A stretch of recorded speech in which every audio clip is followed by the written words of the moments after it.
Boa tarde, pessoal. Muito bem-vindo a todas e a todos. A gente vai dar início ao nosso webinar, Extração de dados na meta-análise, adaptando-se a diferentes tipos de desfechos.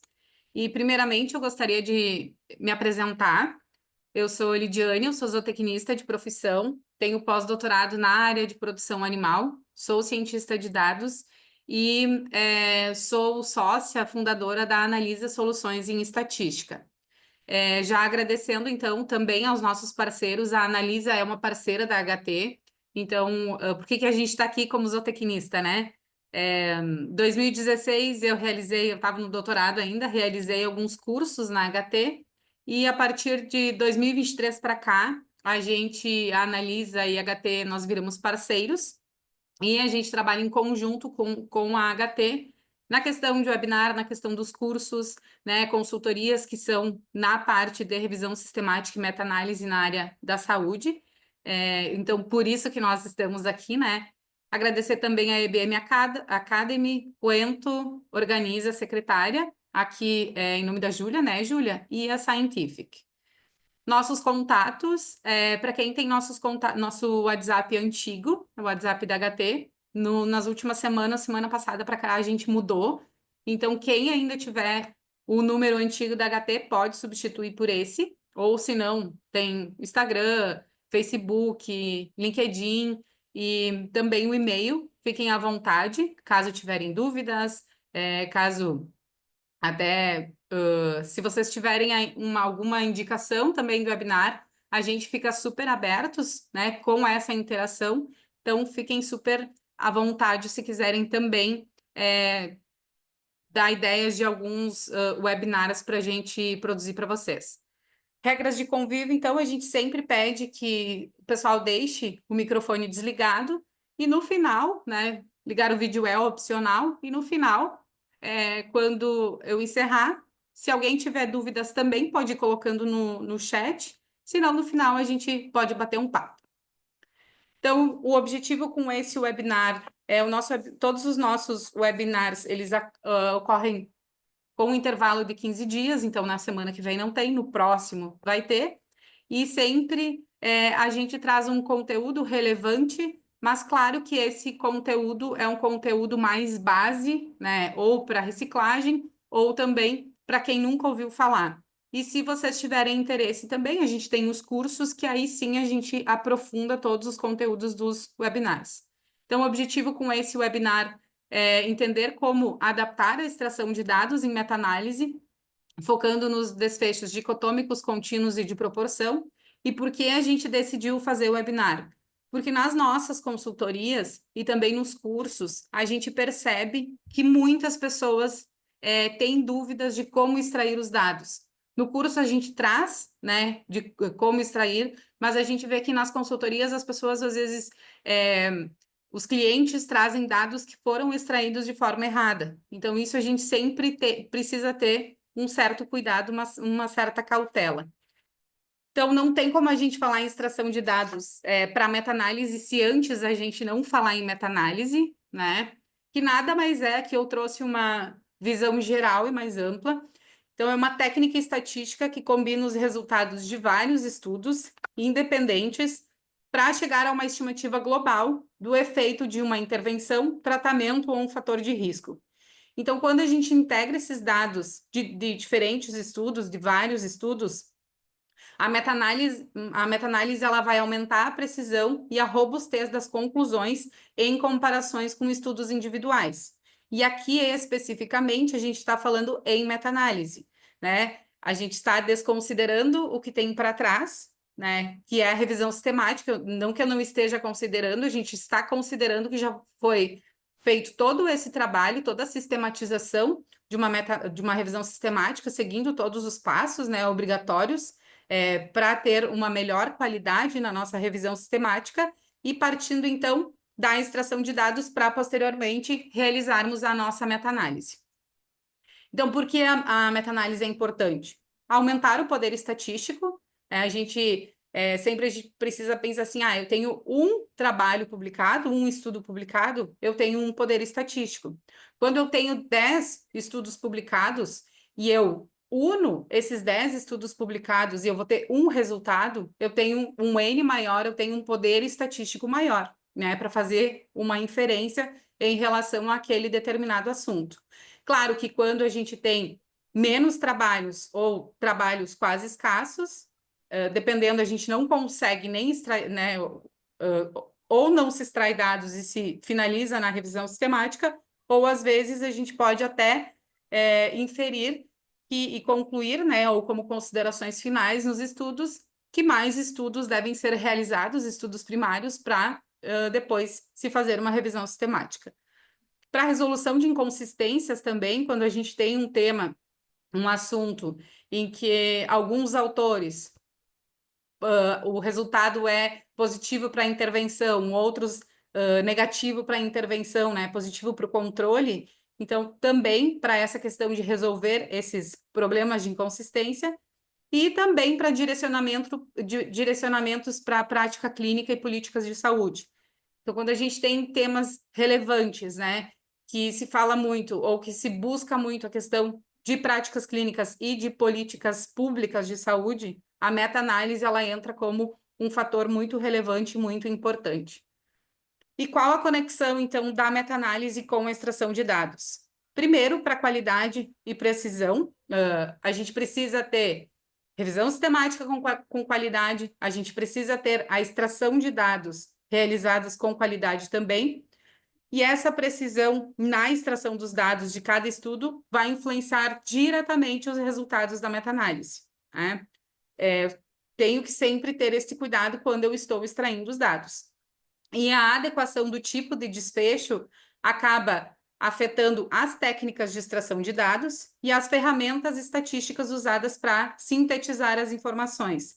Hoje nós temos, existem, né, diferentes programas estatísticos que vão nos auxiliar, que nos auxiliam para a gente fazer a nossa meta-análise, mas a gente também, dentro de cada ferramenta, de cada programa, temos cada um tem a sua particularidade, mas temos, depois da extração, modelos de efeito fixo ou aleatório, temos medida de efeito, que aí a gente utiliza dependendo risco relativo, diferença de risco, odds ratio, quando a gente está falando em dados dicotômicos.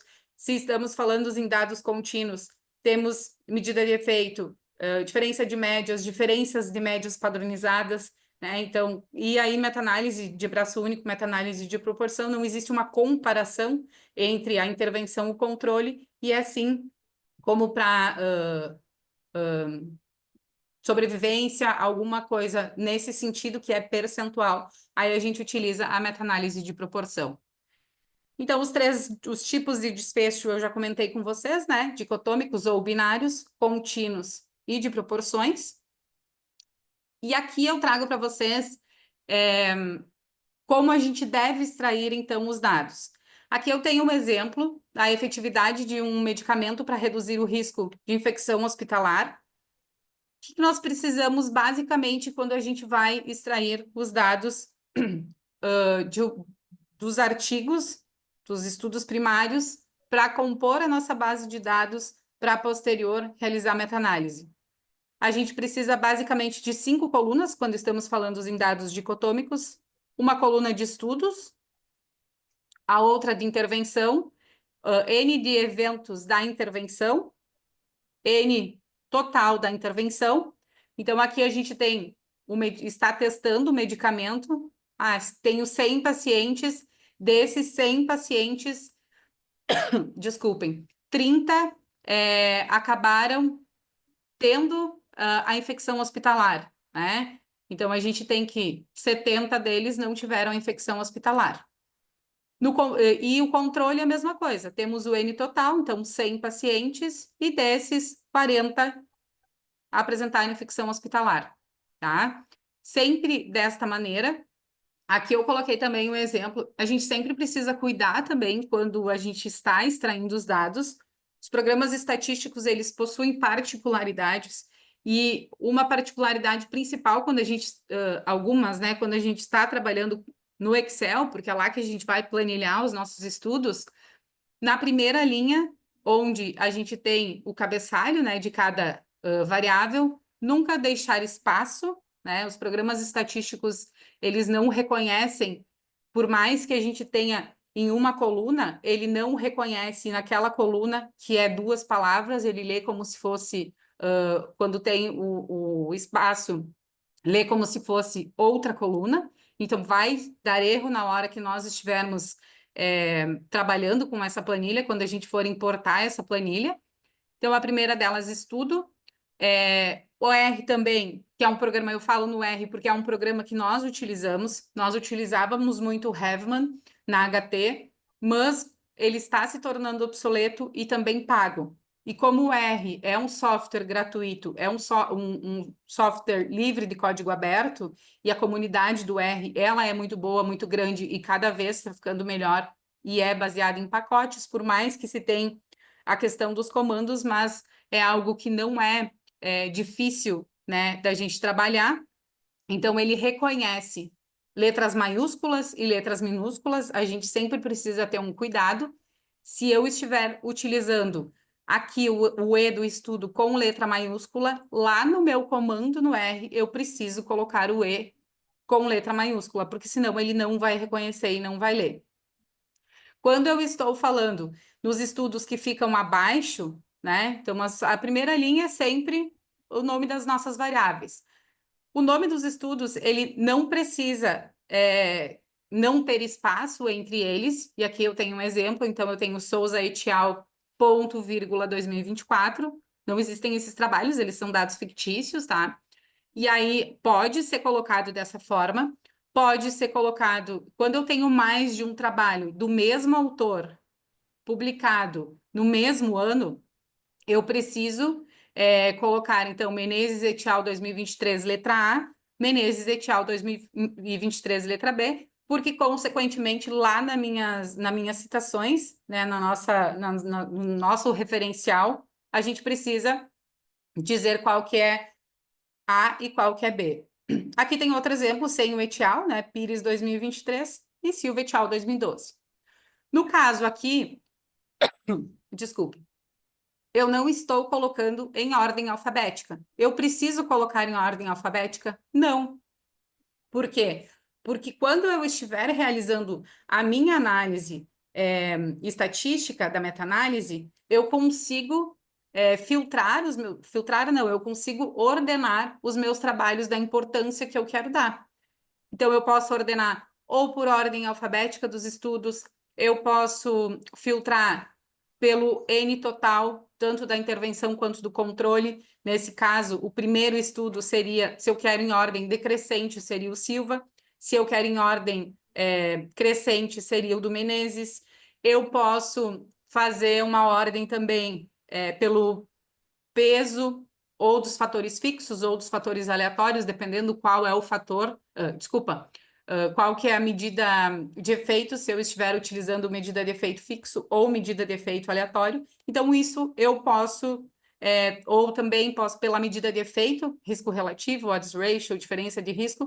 Então, a ordem que a gente tabula os nossos dados não é problema, porque depois eu consigo na estatística lá no programa eu consigo deixar da melhor maneira possível o nosso gráfico.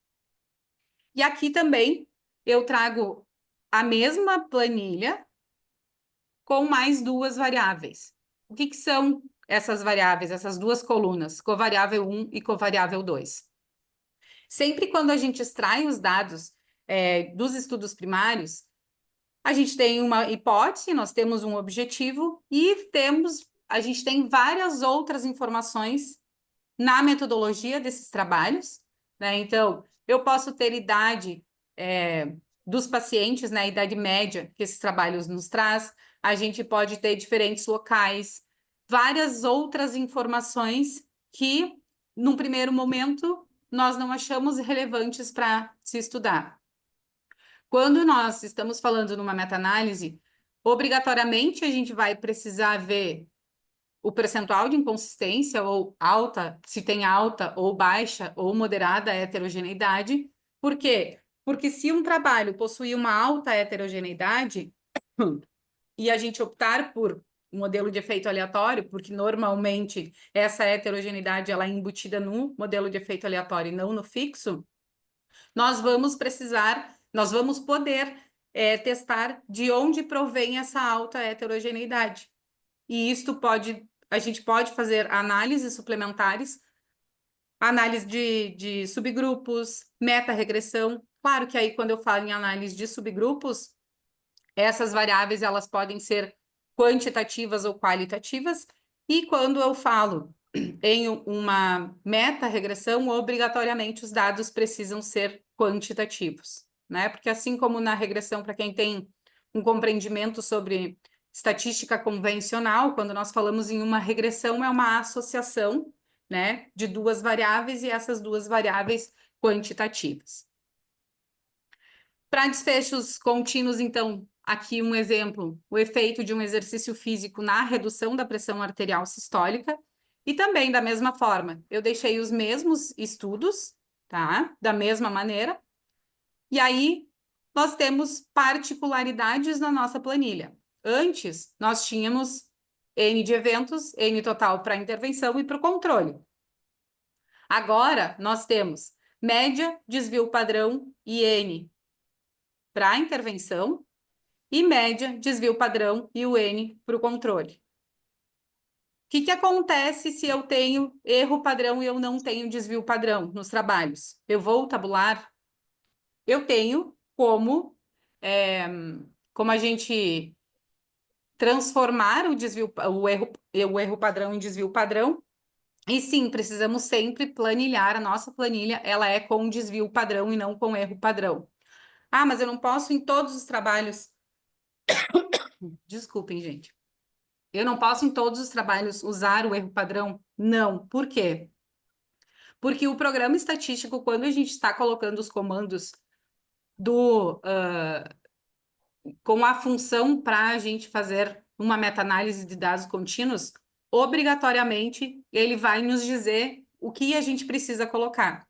E ele vai nos sinalizar que a gente precisa utilizar a medida de dispersão desvio padrão e não erro padrão, tá? Então, desta forma também, precisamos ter média, desvio e N do tratamento, média, desvio e N do controle. O que acontece se eu não tiver, ou eu tenho num paper primário, num estudo primário, não tenho os dados em tabela. Vou olhar se eu não tenho os dados no texto, né, ao longo do texto, para serem retirados esses dados de lá. E tem artigos que a gente vê que os dados eles são em forma gráfica. Existem programas, né, softwares, que a gente pode extrair os dados que estão no gráfico para um dado numérico, né? E às vezes, dependendo também do artigo que a gente está vendo, sempre ele está na escala, então a gente consegue, às vezes, até com uma régua medir. Claro que não é tão preciso, porque é o nosso o olho, né? Não tem um software que está fazendo isso, mas já existem softwares que a gente consegue extrair. E, claro, a gente também pode entrar em contato com os autores dos trabalhos e ver se eles nos repassam esses dados, que ao invés de serem dados gráficos, são dados em tabela. E da mesma maneira, para desfechos contínuos, podemos ter diferentes covariáveis. Covariáveis pode ser qualitativas, quantitativas. E lembrando, né, quanto mais dados eu tiver, coloquem na base de dados de vocês. Quanto mais informações nós conseguimos extrair dos artigos, melhor. E lembrando, quando a gente tem desfechos contínuos, nós temos, então, duas medidas de efeito, diferença de médias padronizadas. Quanto que eu uso uma ou outra? Quando eu tenho a minha variável sempre na mesma unidade de medida, eu vou utilizar a diferença de média, que nada mais é do que a média da intervenção, né, menos a média do controle. Vai me dar a diferença de médias de uma média com a outra. Agora, se eu estiver trabalhando com unidades de medidas diferentes, ou um exemplo, se eu tiver como desfecho contínuo uma escala, eu posso ter metodologias diferentes, né? E aí eu vou ter unidades de medidas diferentes. Em determinadas situações, o que a gente consegue fazer é transformar, né, uma medida e obter naquela medida que é a mais utilizada. Em alguns casos, eu não tenho como fazer essa transformação. O que a gente faz? A gente utiliza diferença de média padronizada. E aí não é uma média menos a outra, é uma diferença de média que está padronizada. E aí a gente tem escalas dentro dessa, um ranking dentro dessas diferenças de médias padronizadas. A interpretação de como a gente interpreta o nosso resultado, o nosso forest plot, o resultado da nossa análise também muda. E para desfechos de proporção, então, aqui um exemplo, a gente tem uma sobrevida em pacientes com câncer em tratamento. E aí é muito simples, né? Também 5 estudos, N do evento e N total. Então, aqui a gente tem de 100 pacientes nesse estudo, né? Um exemplo, a gente tem que 80 deles possuem câncer, né? E aí a gente precisa avaliar esta sobrevida. Que aí a gente tem um valor em percentual. Lembrando que quando a gente fala, né, novamente, em proporção, não temos uma comparação com a outra, não estamos comparando intervenção com controle. Nós possuímos um percentual, né? A medida de efeito sumarizada, que é o nosso losango ou a nossa meta-análise, vai ser uma média ponderada de todos os estudos. E também, da mesma forma, independente do tipo de desfecho que a gente está utilizando, também a gente pode testar diferentes covariáveis, né? E sempre o que vai depender se a gente vai testar ou não essas covariáveis é o grau da nossa heterogeneidade, né? Se for uma alta heterogeneidade, a gente vai testar. Senão, a gente nem tem por que testar, né? E claro que a gente sempre... Existem toda a metodologia estatística para a realização da meta-análise, mas a gente sabe que, dependendo da revista, sempre é interessante, né? Se a gente vai publicar esse nosso trabalho de meta-análise, de revisão sistemática e meta-análise em uma revista, né? Em uma revista de alto fator de impacto, enfim. É interessante que a gente saiba como a revista está publicando esses trabalhos, e aí também a gente, às vezes, a gente faz de uma maneira, ou escolhe um modelo ou de efeito fixo ou de efeito aleatório, ou não faz análise de subgrupos, ou não faz meta-regressão, por todo o processo metodológico da meta-análise, e a revista vai dizer que não, que quer que seja feito. Então, depende, a gente também fica refém do revisor, né, do editor, enfim, dos revisores. Então, como conclusões, a extração de dados para uma meta-análise não se resume a coletar números e médias, isso é algo que a gente precisa ter muito em mente, por mais que a gente sabe que a parte mais minuciosa e trabalhosa é a questão da revisão sistemática, né? E a extração, lógico, ela entra dentro da revisão sistemática, mas vamos pensar até o momento da extração de dados. É muito importante, a extração de dados não é menos importante, e a análise estatística da meta-análise também não é menos importante. E aí, por quê, né? Porque envolve uma série de decisões e cuidados técnicos sobre como os dados serão extraídos, transformados, combinados e analisados. É muito importante a gente ter um cuidado para extrair esses dados, não pensar, só estou coletando números e é isso aí. Não, não é. Porque se a gente pensar que a gente estiver coletando os dados, extraindo os dados de uma maneira equivocada, de uma maneira errada, isso pode acabar influenciando na qualidade do nosso trabalho. E se a gente pensar em trabalhos na área da saúde, onde estamos falando de vidas, né, vidas humanas, e esses trabalhos podem virar uma questão de discussão para a política pública, a gente precisa ter muito cuidado. A gente vê, eu vejo uma série de pessoas que, eu vou fazer uma meta-análise, vi uns vídeos, vou fazer uma revisão sistemática, uma meta-análise, e realmente não sabem nem por onde começar, ou depois, quando nos procuram para fazer a meta-análise, a gente vê que lá no início a questão de pesquisa ela já foi realizada, já foi definida totalmente errada, né? Então a gente precisa ter uma série de cuidados. E dependendo do tipo de desfecho, então os métodos e ferramentas usadas podem variar, como eu já comentei, né? Mas o objetivo final é sempre fornecer uma estimativa combinada, precisa e confiável do efeito da nossa intervenção. E como considerações finais, uma meta-análise bem feita é uma das ferramentas mais poderosas para nós sintetizarmos resultados de estudos clínicos e ajuda a fornecer recomendações baseadas em evidências, mas ela também exige atenção rigorosa na coleta, organização e interpretação dos dados.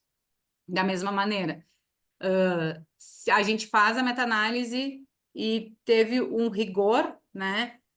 Todo o processo antes da meta-análise, inclusive na meta-análise. A gente também precisa saber como interpretar esses resultados para a gente redigir isso no nosso trabalho e para levar esse resultado e publicar esses resultados, né? Então, a questão da interpretação dos resultados e da discussão desses resultados, ela também é muito importante.